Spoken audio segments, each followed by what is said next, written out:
Thank you so much, Angela, for the presentation. And of course, good afternoon, everyone. Welcome again to this webinar. As always, it's a really pleasure to be able to share this time with all of you and with doctors from different parts of the world and different time zone. So for that reason, I will sincerely like to thank you for the time and your ability you have to dedicate to attending this webinar, and I truly hope you enjoy it. So for this webinar, unlike the webinar that we held last week, this session will focus directly on clinical cases and on how we can use the different tools and solutions offered by Smartee to correct different types of malocclusions. So in this case, our first case, we have a patient with approximately 7.5 years who present, as we can see, observes in the extraoral photographs, a more dolichofacial growth pattern, constriction of the dental arch during the smiling, profile with this mandibular retrognathia. In the intraoral photograph, we can observe the maxillary constriction with lack of space for the proper eruption of the upper incisors, in that case, especially for the lateral incisors, as well complete unilateral crossbite on the left side. So as a consequences, this produces a mandibular deviation with deviation to the lower dental midline shower to the left side, to the crossbite side, together with a significant lower crowding, especially in the incisors area. In the intraoral scanner confirms that everything that previously we observed in the clinical photograph, as well as with the characteristics of this triangular shape in the upper arch. In the panoramic radiograph, we can observe the lack of space, especially for the proper eruption of the upper lateral incisors. And in the lateral cephalometric radiograph, we can observe the significantly increase the overjet, as well as the patient has this dolichofacial growth pattern. So in that case, which are with trimming plan. So for this trimming plan, we select, of course, the Kinder package. In this case, due for the patient age, this is 7 years and a half. Here we can observe how we are applying the S11 solution using this palatal expansion device. So this device helps us to increase the predictability of the expansion, since in the case we mainly need to achieve the dental alveolar expansion. Probably, but it's not. This is my clinical opinion. It's not a science opinion. Due to this patient, for the young age, we may also obtain maybe some degree of the skeletal expansion. Maybe not more 15 or maybe 20% of the expansion will be skeletal. But the main objective of the device is to help us to achieve this symmetrical expansion. As we can observe, the expansion of the right side, which initially present this abnormal transversal relationship, is stabilized early. So we make a start expansion in both symmetrical expansion, but we finish in the first in the right side. Why? Because in the lower arch we are doing the expansion as well at the same time. So we finish of the left of the right side is the normal expansion, and we stabilize. And while we continue expanding the left side until the crossbite is completely corrected. So this is achieved not only thanks for the palatal device itself, but also through the intra-arch anchorage provided by the system. So we use we start to correct. You know that there's different kind of protocols. We can, at this case, we are applying the symmetrical expansion. But for example, we can use the unilateral expansion using in this case the right side is in the correct position. We use maybe to avoid the expansion of that side, and we start the expansion of the left side. We can apply different kind of protocols. At the end, the most important thing is when we finish our treatment, we need to correct this crossbite in both sides. When in this case, it's unilateral only in the left side. And of course, in the lower arch, we also take the advantage of the treatment to perform the slight expansion Also to a lesser extent than in the upper arch. So in order to gain a space for the lower alignment of the lower incisors, we have carotid from the beginning. So the last week we talked about the different kind of solution, but especially in that solution, the 11D palatal device, here we can observe that the different palatal device available within the Smartee is three different kind of devices. The first one is the expansion device, which is precisely one of the most that we use in my clinical cases. So we use for the expansion of in that case, for the maxilla, for dental alveolar expansion.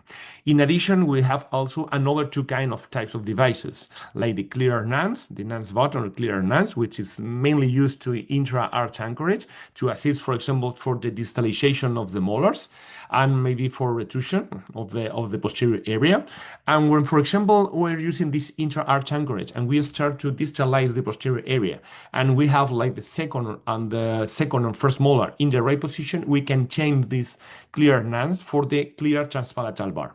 The transpalatal bar is mainly used as posterior anchorage during the anterior retraction. So we have the posterior area in the right position. We change for this transpalatal bar, and we can start for the retrusion of the anterior area. Why? Because you know, like the aligners is a closed system. So sometimes when you start to distalize, we make the aligner open. It's bigger, it's larger. So this is more predictable. But when we start, we have the posterior area, the molars in the right position, and we start to retrude the anterior area, what happened? So the aligners start to become more shorter. So the problem is like this movement is symmetrical. You want to avoid this loss of the relapse of the distalization. We need to apply some device like this to make this anchorage, and all the force from the retrusion is the anterior area. So in this kind of cases, it's ideal the transpalatal bar. And another, in addition to the palatal device we use in that case, the other solution that we use, in my cases, I use a lot in growing patients that I recommend in maybe in almost all mixed dentition cases, wherever it doesn't matter, is early or late mixed dentition, is the high posterior trend line.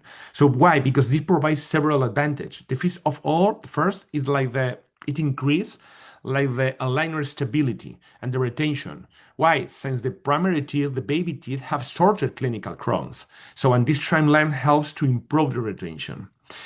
Furthermore, it allows the point of the force application to pass closer to the center of the resistance of the tooth, so helping to avoid the tipping of the posterior segments during the expansion, the expansion mechanics, and significantly increasing the movement predictability. So this kind of the trend line, the high trend line, and normally I recommend for all the growing patients if the patients are in mixed dentition, early or maybe for the early or the posterior or the later mixed dentition. So this is our patient in the first refinement. The first refinements, I need only between 8 to 9 months to achieve this position. So here we can observe like the patient, like the photograph. So the first refinement is around 1 month. Okay, so we can already appreciate like the improvement of the lips. So right now I have a better competence of the lips. So as well as significant improvement in the smile, in aesthetic due to the expansion of the arch and the reduction of the negative buccal corridors in the smile. And the intraoral photograph, we can observe that there's now more spaces available for the erosion of the upper lateral incisor, as well as significant improvement of the lower arch alignment. But additionally, the upper incisors have more space, the position. And what is the best thing that we right now? In 8 to 9 months, we are correcting the posterior crossbite, only using the aligners. We didn't use no elastics for the crossbite, no another device, nor rapid palatal expansion, only the aligners with the S11 solution. So you can see at the intraoral scan level, so we confirm like the same findings observed in the clinical photograph. We can see how the erosion tooth number 12 has already start to erupt. Of course, also is still eruption from the palatal position. In the transverse perspective, you can observe like that we have the corrected of the left side of the crossbite in only about 8 months, while also achieving much greater arch stability and control. And the patient still present this a class 2 molar relationship, but will be addressed in the next refinement, because normally I always say this: we need to separate like the different planes. If we can at the same time treat all the spaces like the vertical, transversal, and sagittal, maybe it's better. But in this kind of cases, if I need to choose my first decision, the most important is the transversal plane. This is like, for me, is the key. The transversal plane is the key. So in this first treatment plan, we treat like the transversal plane. We are correcting. Of course, we have still this class 2 malocclusion. We're going to correct in the refinement. So this is the panoramic radiography. So we can once again confirm that increase the space available for the erosion of the upper and lateral incisors. And in the lateral cephalomy, we can observe a clear improvement both in the facial profile and the inclination of the incisors, the upper and the lower. However, in this specific case, like the cephalometric values are not completely reliable, because like the patient is a very nervous patient and was not properly occluding during the radiography adhesion. Okay, and this is our treatment plan for the first refinement. So in the current treatment setup, we are continuing the expansion. At the time, we correct from the bilateral expansion, symmetric expansion on both arches. Also, now we are more symmetrical way, since the crossbite has already been corrected before. Additionally, we have placed an active erosion guidance pontic of tooth number 12. This is really good, because this erosion compensator is not only allow the tooth to erupt progressively into the designed space, but also helps guide it towards the buccal position by taking advantage of the tooth's natural eruptive force. So initially, without the need for the attachment. So it's ideal in this kind of cases. And the name is the compensator active eruption compensator. This is the name. So you can ask for the technicians, because the traditional compensator is, you can see in the tooth number 22, it's only like similar like a pontic in the middle of the arch, in the same position of the arch. But the active eruption compensator, this is to help to put like without attachments, only to give the eruption and put in the right position for the in this case in the lateral incisor. Of course, we need, in the next refinement, we need to make a new scanner, and of course we need to put an attachment, but we have to put this in the right position. So this is like the evolution features in the liner number 15. The extraoral and the intraoral photograph, we can observe like the device in the mouth, and how the active erosion compensator have progressively guided the upper lateral incisor toward a much more ideal position. Of course, it's not perfectly ideal, but it helps. And of course, the adaptation is not completely perfect, because this is erosion compensator. Okay, but the clinical response has very, very satisfactory. So at the same time, we already have the erosion compensator prepared for the tooth number 22, waiting for the eruption. Maybe this teeth maybe will be erupted in the right position, or maybe we have the same problem that in the right side and have the eruption in the palatal side. So we don't know. We have the waiting for the eruption of that teeth. And this is without the aligner. So in the intraoral arch, we can observe like how the tooth 12 is now practically incorporated into the dental arch. We are still waiting for the tooth number 22.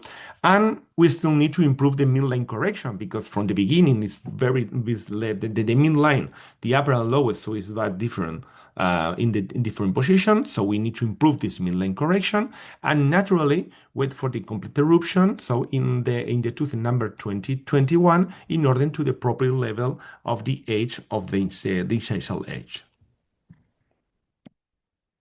And you can see like this is the initial intraoral scanner, and this is in the scanner in the first refinement. So you can see the difference here, the arch improvement only using the Smartee, the aligners with the S11 solution, and of course with the posterior high trend line. We are going to correct this posterior crossbite. This is the intraoral pictures from the beginning of the patient, and this is like the actual intraoral pictures with the liner number 15 in the first refinement. So here we can see like the progress, but we can observe that we practically correct like the transversal problem, significantly improve like the alignment, of course, in the upper and in the lower arch, and we close this interincisional diastema. So the main use still remains to correct like the class 2 relationship. Of course, the patient is like, these photos was taken like I think it's 2 or 3 weeks ago. So the patient is now for using like the first refinement. So I think it's near from 25 aligners from the first refinement. So what happened in my next refinement, because you can see like the gingiva of the tooth number 22 is near to start to erupt. So maybe in the next refinement, I use like this device, the S11. This 11 is the integrated traction device. So what happened when I have the number 22, it was completely erupted, and maybe the tooth number 12 is totally full erupted.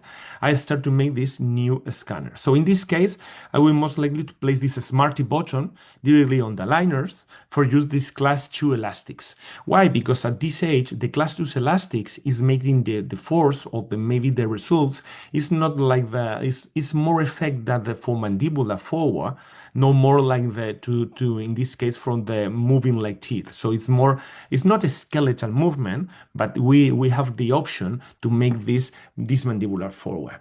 So I place in that case I place the Smartee bottom in distal in the upper of the primary canines, and in the lower normally for mesial of the permanent molars. So normally I recommend the patient wear like this 315 near from 0.45 4.5, something like this, ohms for the elastics, using around 12 hours per day. So it's during nighttime and maybe at home. Maybe 12 hours per day normally is enough to stimulate this mandibular growth, to improve the final overjet correction. So in this case, we use like the 3 different solutions. The S11, we use like the high trend line, and of course, like in the next refinement, I'm thinking about in the future, I'm going to use this S15 integrate solution. So this is like our first case. Okay, so we continue with another case, different case. So okay, we're not to review this case. This is a class 2 case. This is a special case because you can see like the patient is a relative young patient, started the treatment near from 16 years old. Right now is 17 years old and 18 years old. So we can observe frontally the maxillar retrusive profile and this open labiomental angle and the nasolabial angle. In addition, this patient, because you see like the smile, and the smile is very beautiful. Why? Because this patient has already undergone with a previous orthodontic treatment within approximately 2 to 3 years earlier. And in the intraoral photograph, we can observe, so these very well developed arches, mainly to the previous orthodontic treatment. So we can observe like the presence of the upper wisdom teeth, although they no interference with the orthodontic treatments, or we are planning. However, we are clinical to observe this significantly increase the overjet. So in this full class 2 division 1. But I always say the same. So if you see only like the occlusal view of the upper and the lower arch is near to perfectly aligned. So the problem is the occlusion. The problem is in that case is the sagittal problem. So in the enteral scanner, we confirm like a nearly full bilateral class 2 relationship, both molar and canine, as well as the significantly increase the overjet. So one of very important characteristics of this patient is a presence of the tongue thrust habit.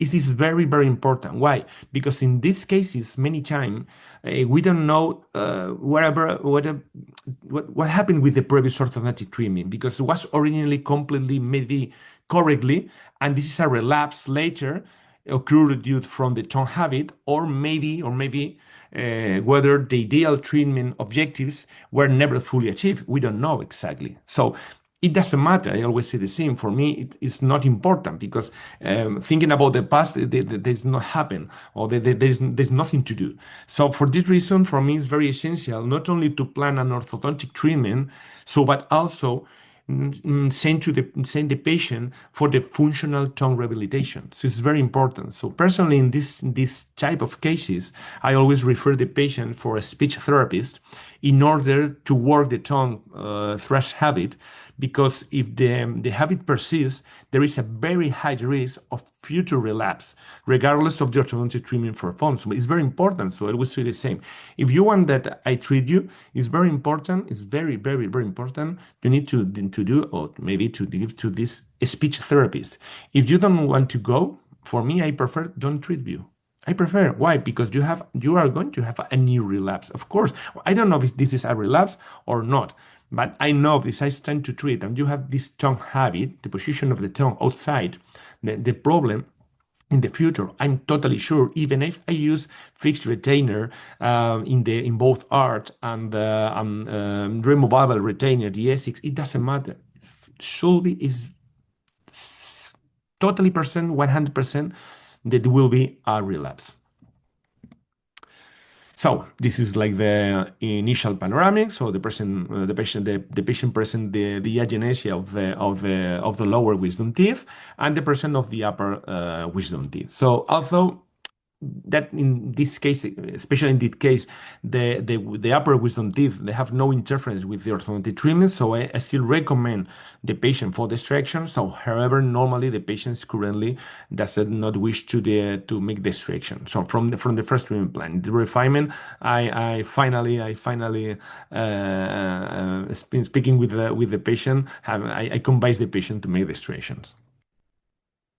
So we are here. We can observe like the initial lateral cephalogram with the superposition with the lateral picture, and this is like the cephalometric diagnosis. So we have this retrognathing tendency with this mandibular plane angle and lower facial head. This is near from mesiofacial or maybe near from dolichofacial scatology pattern.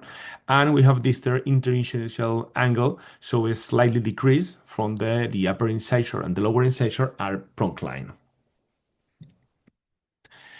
But this is for me the most, maybe this is like probably the most important finding. So in the clinical, this is the position of the TNG in the gland fossa. So you can see that right now, so as we all know, like the central relationship, the definition of the central relationship is the position in which the condyle is located in the most superior, anterior, and mesial position with the gland fossa. So right now you can see like the condyle is not in that position. So and we can observe that in this case the condyle is outside of this position. It's not in the ideal position of the gland fossa. So maybe this patient is very young, have no problems, no pain, nothing about. But it's very important because this is a pathological class 2. So this is important to define, because in our treatment to be focused to correct that one. So what is going to be our treatment plan? This is like talking about into the position of the arch. So we can agree that these patients need a mandibular advancement. So we need to project the mandibular forward to improve like the facial profile, not only to correct like the occlusal. Of course, the occlusal and functional situation is very important. So of course we need to make this mandibular advancement for improve like the profile. For the aesthetics and of course for the condylar position. Okay, but in Smartee normally we have two different devices, like the TV is like twin block device or HB. So what kind of device is ideal for this case, for example? So this is like the classification for the Professor Ganchen. Of course, this classification is extremely complex, exhaustive, and well-studied classification, but sometimes it's complicated to understand. So I tried in order to simplify, to make you more clinical practitioner. So I want to summarize in 2 key points, only in 2 key points. If the patient have from the beginning, you have increased QSP, so in consequence, you have increased overbite, you need to use the twin block appliance, the TB. So in the other hand, if the patient present from the beginning flat QSP and no increase overbite, you need to use the HB, herpes applier. This is the summary. Very easy. Increase QSP, increase overbite, TB, trim block.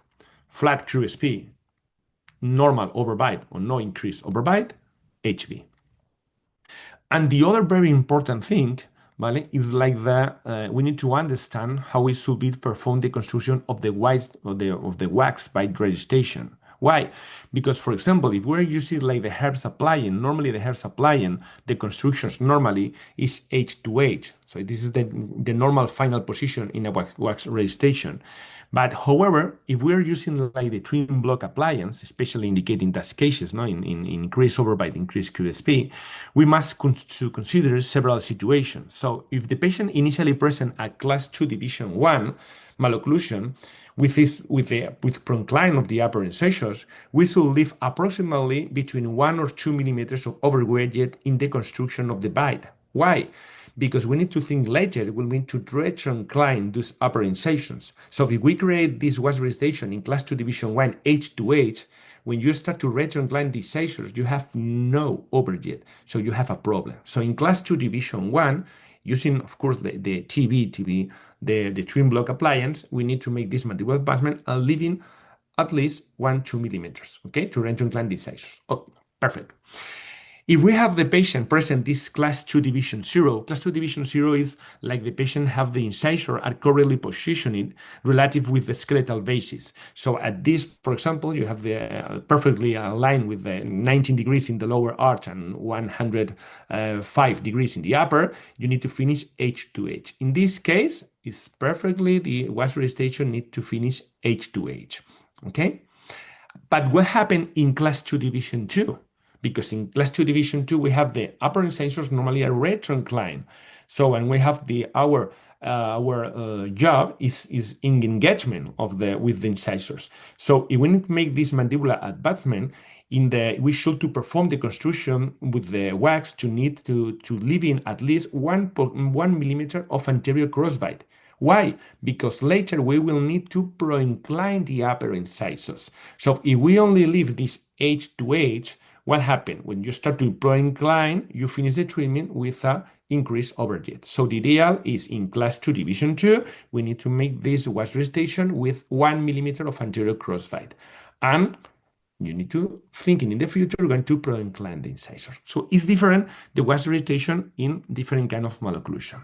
And of course, it's very important when we're using like the trim block appliance, we must leave between 4 until 5 millimeters. The professor Gansen recommend right now 5 millimeters of the posterior open bite. Why? Because we need this open bite to create for the construction of the blocks of the trim block appliance. So right now it's very important when you're doing like this wax of registration, not only thinking about of the anterior contact, H to H, 1-2 millimeters. So you need to see the posterior area. You need to leave at least 5 millimeters of posterior open bite.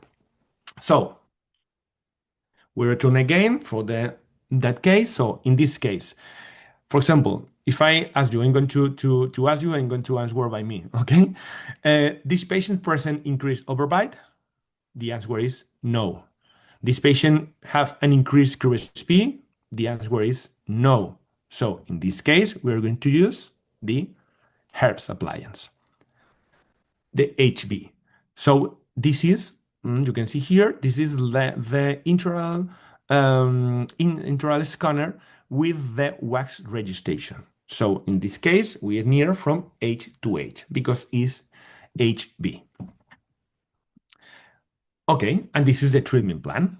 You can see here. So, and from the beginning, you can observe we are using 3 different solutions integrated in the aligner itself. The first one is you can see like the herpes. The herpes appliance is the wings in the buccal surface of the molars. The second appliance you can see is the lip bumper solution. It's visible with this blue on the labial surface of the lower incisors. So this solution is to help to avoid the pro-inclination of the lower incisors. And additionally, we have the tongue creep solution. The tongue creep solution is visible, you can see here, with this lingual site on the lower incisors to help for the functional tongue reeducation. Okay? So The other is normally from the beginning, normally between the first 3 or 6 aligners, normally the treatment is only using is only movement of mandibula, is for the neuroclusal adaptation. It's very important because normally in Smartee, the first 3 until 6 aligner is using two different is the same 2 different aligners per phase. Is phase number 1, A, B. Phase number 2, AB. Why? Because the patients normally need to have the new adaptation. So sometimes the Smartee provides 2 different, the first 3, from 3 to 6 aligners provide twice aligners per phase. So this is because the patients normally at the beginning feel little uncomfortable and you need to maybe it's biting the blocks or biting like the wings or biting the system, and normally it's broken and you have 2 difference. Since aligner number 7, you're using only 1 aligner per phase. So this is the patient in the aligner number 18. This is the progress, and we can see here the intraoral pictures with the device integrated into the treatment. So you can see the HB, mandibular advancement device, and you can see that one, the lip bumper. The lip bumper is like the function of the lip bumper is a special design for two important things. The first is to increase, right? To increase like the anchorage, to optimize the anterior anchorage. And the second one is to avoid the pro-inclination of the lower incisor. It's totally different with the traditional lip bumper. I remember 24 years ago when I started my treatments, I used the traditional lip bumper. The traditional lip bumper from the beginning is the anchorage is the same solution, but the other normally we use to avoid the force of the lower incisor, as it was to pro-incline the incisors. But the lip bumper in Smartee is just the opposite, is to avoid the pro-inclination of the lower incisor. In fact, in this case, remember, our lower incisor and upper incisor as well are pro-inclined from the beginning. So we need not only to avoid the pro-inclination, we need to retro-incline the incisors. So this is one of the solutions. And of course, you can see like we can use in the upper or in the lower arch as well. So normally, for example, in mandibular advancement, when we have the incisor, it's normal or maybe a little pro-inclined, we're used to use that one. And if we are using, for example, the facial mask in the upper arch, we can use the lip bumper in the upper arch to avoid the pro-inclination. And of course, we have also another device. The another device is the tongue creep device. In Smartee, with this tongue habit, we have 2 different devices of tongue habit. Is the tongue creep and the tongue protrusion. The tongue protrusion is that one, is the spherical protrusion, is for ideal for patients have this, they have they have the problem of the shallowing habits. So it's this spherical to put the tongue there and to correct these shallowing habits. And the tongue creep is special to correct the tongue habits. It's different. And you can use both in your cases, or maybe one or the other, and always is included in your cases in teen or kinder package. So this is the intraoral pictures in the aligner number 18. So we have already achieved this near right side class 1 molar and near of this class 1 canine. In the left side, the patient is still present this class 2 relationship, molar and canine, but it's incomplete, not complete like from the beginning. This is the intraoral scanner. This is the panoramic radiography. And this is the superposition of the lateral cephalometric radiography with the lateral photography. And here we can observe like we have already started to retro-incline upper and lower incisor while it's progressively improving the patient facial profile. And this is just in the last aligner before the refinement. So we can see here the patient with using the last aligner number 40 of this first package of aligner. So we can see the improve of the profile. And in the intraoral photograph here, we can see we can observe that we have already achieved this right class 1 canine, even a super class 1 molar relationship in the or near class 3 in the left in the right side, and in the left side we have a class 1 molar, but we have a class 2 canine. So at this point, what use it do we have to encounter? So the problem is the lower midline, so it hadn't remained centered until now, is currently deviated. So what's the problem? Maybe the problem was my problem. This was my fault because this was more likely due to an error during like the construction of the wax bite registration. But normally I live in this patient age to age, vale? And what happened? I later tried to retro-incline of the upper incisors. So what happened? So the patient ended up with losing overjet. So this can observe the anterior blue contact in the anterior area, which indicate that the patient have already presenting of the anterior contact. So most likely, if we had initially the left slightly more overjet, the mandibula will have centered properly. So the midline will have to coincide, and we will have to achieve a complete bilateral class 1, because right now I have this contact. We have more overjet. Maybe this mandibular is putting in the ideal position. Nothing that we cannot to correct in the refinement phase. So this is like the panoramic. This is the superposition of the cephalometric radiograph with the lateral picture of the patient, and this is the final lateral cephalometric. If we want to compare like the radiograph facial and dental comparison, we can see here. Of course, there is not a lot of change in the panoramic radiograph because this patient has treated with another orthodontic treatment 2 or 3 years ago. So it's nothing a lot of changes, but you can see like the changes in the lateral cephalometry radiograph. And you can see here the initial and the aligner 40. So here we can observe that we successful retro-incline both the upper and the lower incisors, while significant improvement of the facial profile. We change like the interaction angle between the 126 to the 134. So we increase to improve this control torque of the incisor, so we have less pro-inclination and better incisor relationship. And you can see here the superposition between the beginning and the end of the first phase of the aligners, including both dental and skeletal. As well, you can see the morphing of the comparison between the initial and the final situation of the pre-refinement. And of course, you can see the profile. So right now we have a better profile with a most beautiful.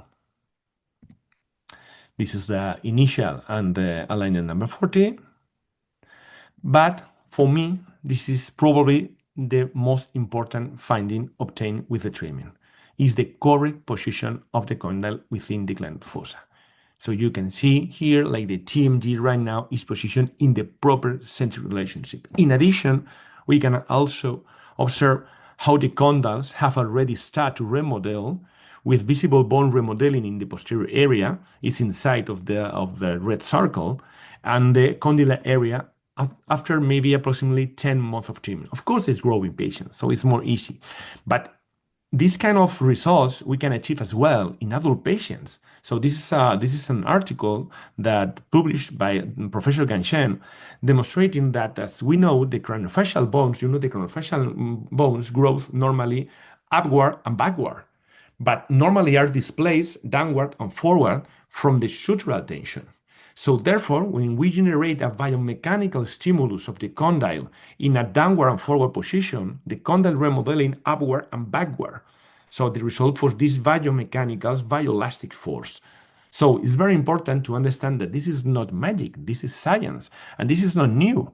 This is a concept that's described in a modern science literature, but also in classic craniofacial growth textbooks, like the Enlow or Ramley. In fact, in Renlow, in the TMG growth, was already have been described in the chapter, I think it's chapter 16, if I don't remember bad, by Dr. Dibetz. So it's very important to know that we can make this mandibular repositioning, or with mandibular, put mandibular forward, even in adult patients. So why? Because the remodeling of the condyle happens in every time. Okay, and finally, we have this going to review one last case, and this is slightly different from the previous one. So this is like here, we have a patient with 9 years old with a facial asymmetric, but with a lip incompetence. So the patient present apparently with a normal lip length, but also significant perioral muscular tension when attending from the close of the lips. But you can see in the intraoral scanner, this is sexist overjet with large diastema of the upper incisor. This is patient of the lower central incisor with a crowding. Of course, this very increased curve SP with this deep overbite, with the lower incisors touching like the palatal surface. So this is the orthomagnetography and the pterography. So we can observe like the cephalometric showing a very marked mandibular angle, this dolichofacial growth tendency.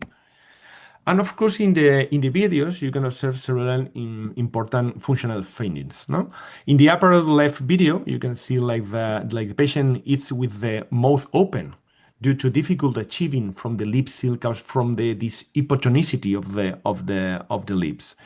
In the right video, you can observe like the patient have excessively contracts from the chin muscles during the swallowing.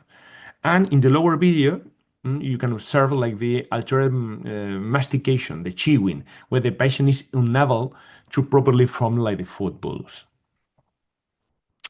So, in that case, which is what ideal treatment plan for these cases, sometimes the more easy way is the ideal way, because we think about no, in this case I'm going to use like the aligners with mandibular advancement. Of course it's good, or maybe I'm going to use like some kind of the traditional devices like the Teucher, for example, or maybe the Vionator or the clamp, something like this. But sometimes in these patients, or that patient was treated exclusively with a myofunctional therapy, so with no aligners, so no another kind of device, only myofunctional appliance.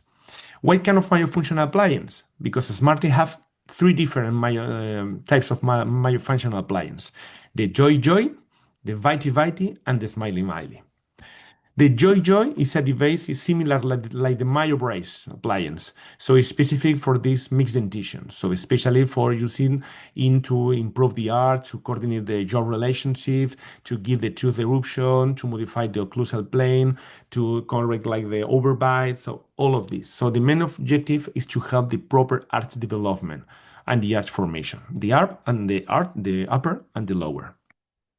And this is the patient, the follow-up from 3 months. So here we can observe the patient evolution after 3 months. So right now the deep bite correcting start to be evident. The astema, they start to close the astema, and the development of the arch start to progressive. Of course, and the overjets start to decrease as well. 5 months later, so you can see here the anterior overjet decreased 7 millimeters in only 5 months. So we start to continuously close the anterior, and the incisal edge of the lower incisor right now is touching with the palatal surface of the upper incisors. So no, it's touching the gingiva. Right now it's touching like the palatal surface of the upper incisors. And this is the follow-up after 1 year. So what happened? So we can here, we have already observed like we have practically closed the upper arch diastema, or there's some diastemas. Additionally, both the upper and lower arch now present a much more ideal arch form, and the upper incisor have retro-inclined, bringing the overjet close to normal values, or near or very close to normal values. Of course, because someone is thinking about, okay, but the midline is not perfect. Of course, it's not perfect, because we use only a myofunctional appliance. We don't start to move the midlines, but only this myofunctional appliance we achieve the arch development. We correct the overjet, we correct the overbite, we decrease the curve speed, we decrease the overbite, only using this myofunctional appliance. And of course, what happened? Right now, you can observe the patient, but now is able to close the lips naturally, so have a very good, very close of the lips, very competent lips during the mastication, during chewing. In the other video, you can see like observe the shallowing has improved significantly, so there is no longer excessive contraction of the muscles of the chins. And in the lower, you can see in the lower video, you can observe like the patient right now is now able to properly form for the fourth bolus, thanks from the improvement of the tongue function. And you can see the comparison between the initial and the final position. So it's very significant improvement, not only of the lip incompetence, but also in the facial profile, the muscular tension, the arch front, the incisor pro-inclinations. So we achieve only using this myofunctional appliance. But we have another two kind of myofunctional appliance. We have this Vitae. So this Vitae is Smartee provides two different, this Vitae and the next one is Smartee is providing for free in all your Kinder and Teen package for free. This device is only one size, but this device, the Vitae, is especially designed to improve like the lift of the muscular habits. Why? For example, because it's three devices in one. If the patient bites, you can see here in the video, if the patient bites the device with the lips, it'll have to strengthen the labial musculature in case with hypotonic lips. But if the patient protrudes the tongue, so the central opening of the device, it'll have to strengthen and improve the tongue musculature. But if the patient starts to bite with the incisors, this creates this straining and straining of the masseter force. So the recommendation to perform this exercise is approximately to use 3 until 5 times per day, depending, of course, on the specific functional problem. And it's very also extremely important to work together with a speech therapist. It's very important. So sometimes, normally, I give these both devices, the Vitae, the Smartee to the patient, and this patient go to the speech therapist who can indicate which exercise are most appropriate in each specific situation, because it's very different. So personally, with both these devices, I actually to provide them to the patient, and for me, it's ideal always to have this very close collaboration with the speech therapist. For me, it's very important, because we have a lot of knowledge, but because we are orthodontists, we are not speech therapists. It's the same, no? Like I'm orthodontist. I have not a lot of knowledge with implants. So normally I have any doubt with implants, I consult with my implantology, or maybe with periodontal with my periodontology. But it's the same. If you need for the help from the speech therapist, you need to have the consultant with that one. And the other appliance that the Smartee provides as well for free in all the Smartee cases in Teen and Kinder package is the Smartee. The Smartee, this is is like the oral screen. So the displays between the lips and in the teeth, and the patient then pulls onto health, and it helps to strengthen the lip muscles. Okay. This is very useful. You can read there, especially useful for patients from mouth breathing, because the ideal is to use during nighttime and maybe 2 to 3 hours per day.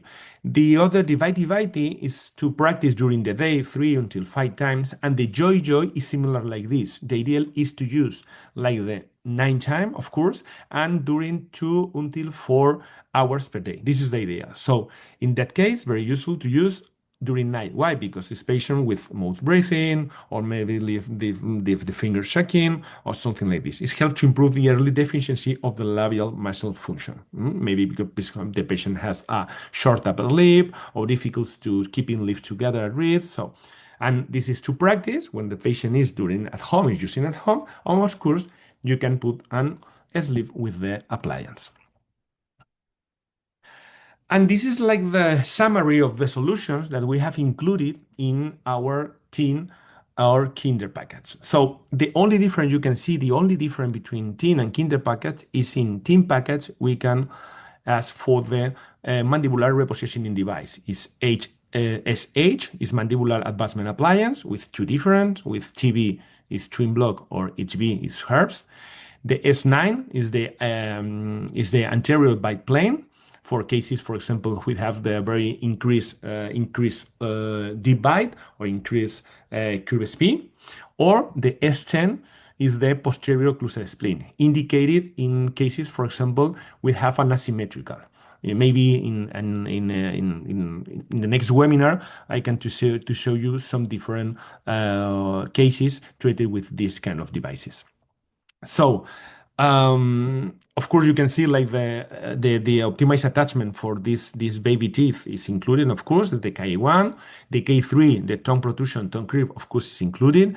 The K4, the joy is only. This is one of the things is have an extra cost.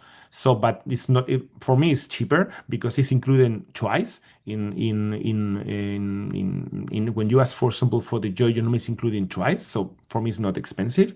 So at the end, all the solution, or maybe a lot of the solutions, is for free, is included. The another solution they have is extra cost is the S11, the palatal device, and the X16. The X16 solution is a special indicated for class 3 malocclusions.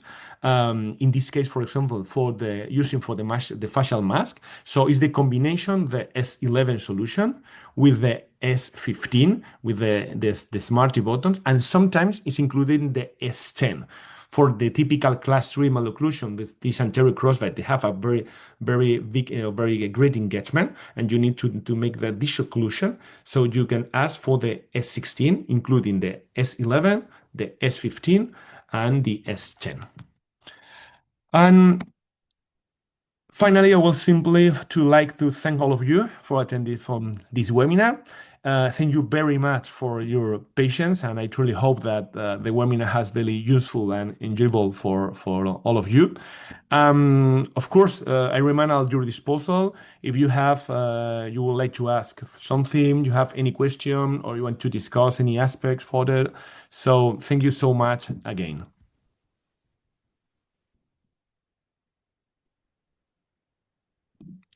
Okay, I'm going to stop sharing my screen. Okay, if you have any question, you can write in the chat. Okay. So Dr. Vicente, can you please check the button, the bar? You can see the Q&A section. Q&A section. Give me 1 second. Yeah, in the button. Perfect. Okay.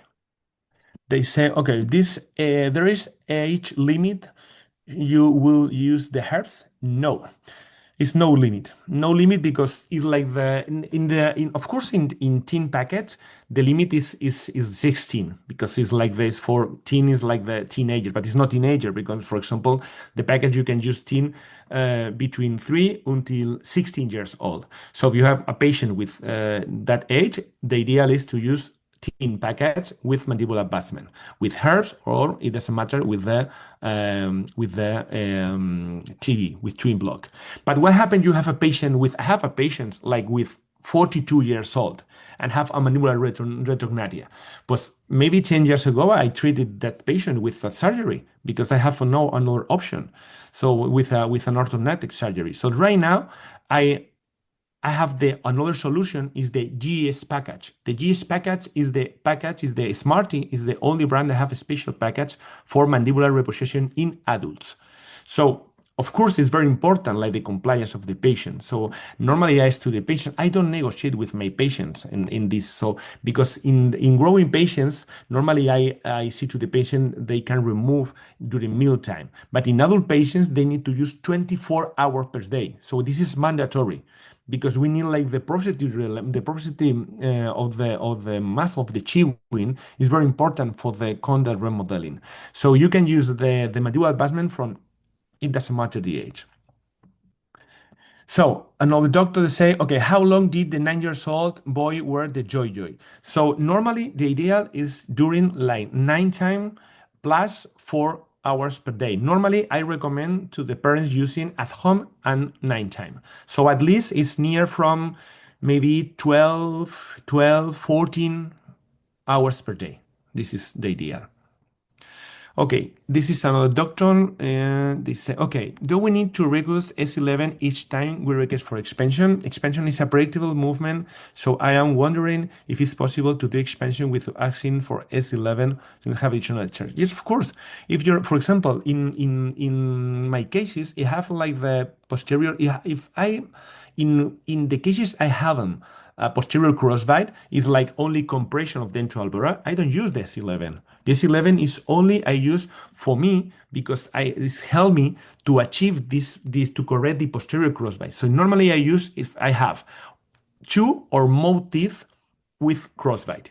If I have one teeth in crossbite or I have compression, dental alveolar compression, upper and lower, I don't use the S11.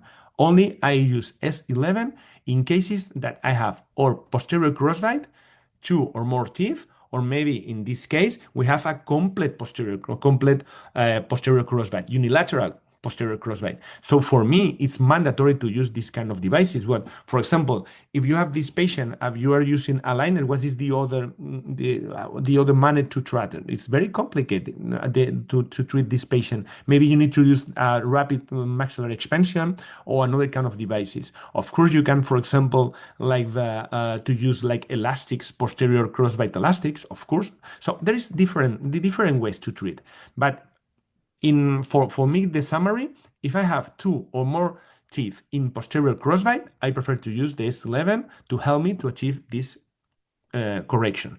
Of course, unilateral crossbite, of course, for me, it's mandatory S11. But you have a compression of the maxilla, of course, it's not needed. Okay. Distalization 2 millimeters is predictable. Do we still need to request clear nuns and clear pattern for distalization? No, it's not needed. So the distalization is one of the movements is more predictable with aligners. Normally, for me, until 3 millimeters, even 4 millimeters is more predictably using like the sometimes like intra arch or inter arch anchorage. For example, if you are doing distalization in an adult patient, for example, there's the second molar, the first molar using class 2 elastics is very predictable. But what happened? Explained before. You have the aligner, and when you start to distalize, you make the aligner longer. So this is more predictable. You start to distalize. So sometimes when you start to distalize 2 millimeters, 3 millimeters, even 4 millimeters, what happens? That you feel like the best orthodontics because you are correcting this sometimes complete class 2 malocclusion to class 1. So what happens when you start to retroincline to retro the anterior area? The aligner start to be more shorter. So be shorter in both sides. So what happened? You start to lose anchorage. And this patient that you feel the best orthodontic because you achieve this class, very beautiful class 1 malocclusion, when you start to retroincline the incisors, what happened? You start to lose anchorage because this is a closed system. So sometimes I have one trick that I use, normally is I cut the distal surface of the second molar to avoid the mesialization, to avoid the relapse of the distalization. If you want to avoid this, you can use as well the transpalatal bar in the liner. The clearance is special for that cases. Imagine you have a patient, they say, okay, a growing patient, or it doesn't matter, adult patient, and they say, no, I don't want to use elastics, for example, to correct the class 2, because sometimes it's mandatory to use the elastics, because the elastics is not to do like the distalization. The elastics is to avoid the another force from the Newton third law. You start to distalize, you have another force to mesialize. If you want to avoid this force, this reactive force of the mesialize of the anterior area, you need to use class 2 elastics. Or if the patient, for example, the patient doesn't want to use the elastics, you need to another kind of anchorage, or maybe a skeletal anchorage, like tats, for example, or maybe you can use this clear nuns. So this is another option for this kind of patients. Okay. No. Thank you, doctor.